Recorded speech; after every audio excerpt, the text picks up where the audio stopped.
Hello viewers, welcome to the today's class. In today's class we will learn how to draw a circle using the most commonly used method of drawing a circle.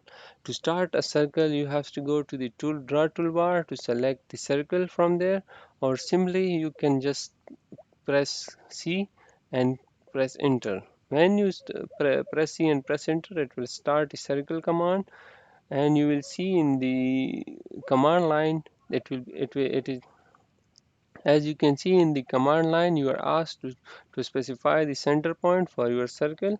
I will specify the center point. Now if you see the command line, it is asking you to specify the radius of the circle or specify a diameter. For now I am going to use my radius method, so I will just press 350 for the radius and press enter. Now this was my circle using a radius method. Now to restart my command, I'll press C, enter. I'll specify the center point.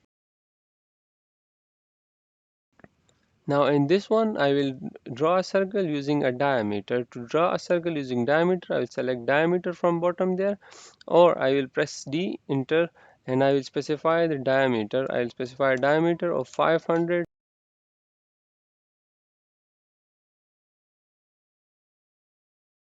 So viewer, this was our class about the circle command.